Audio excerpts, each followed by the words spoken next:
మీ నుంచి వచ్చిన వాళ్ళ మైండ్ సెట్ కూడా కొద్దో గొప్ప అటు ఇటుగా మీలానే ఉంటుంది. అంటే పూరి జగన్నాథ్ గారు కావచ్చు, జేడి చక్రవర్తి గారు కావచ్చు, ఇలా వీళ్ళని తీసుకుంటే కొంచెం ఆర్జీవి గారే వినిపిస్తారు, కనిపిస్తారు. సో మీ ఇన్ఫ్లుయెన్స్ అనుకోవచ్చు. ఐ మీన్ ఇప్పుడు ఇంగ్లీష్లో ఒక సామెత ఉంది, birds of the same feather flock together అని.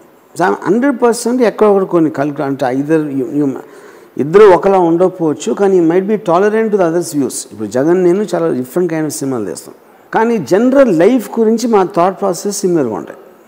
You know in many places, I mean maybe not 100%. Okay, అలా బాగా కనెక్ట్ అయ్యే పాయింట్ సార్ మీకు పూరి గారికి? I think he also lives a very care free life. He doesn't take things seriously. You know నేనంటే 100% తీసుకోను seriously, తను maybe 80% తీసుకోడు. అది అంతే డిఫరెన్స్. యా, ది ఎమోషన్ దాని మీద అవుట్ ఆఫ్ 10 ఎమోషనల్ దాని మీద రేట్ చేయాలి అంటే ఆర్జీవి గారిని, మీకు మీరు ఇచ్చుకునే రేటింగ్ ఏమై ఉంటుంది సార్?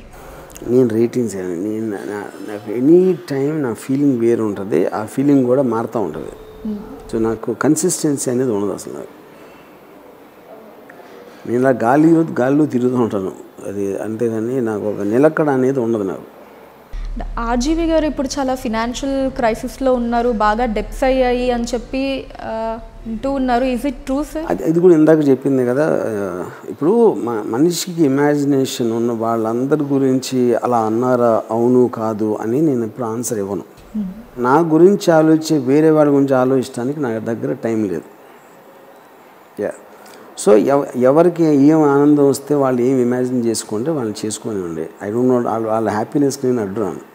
నేను ఎందుకంటే నేను బిజీగా ఉంటాను నా పనుల్లో, వాళ్ళకి పని లేదు కాబట్టి నా గురించి ఆలోచిస్తారు.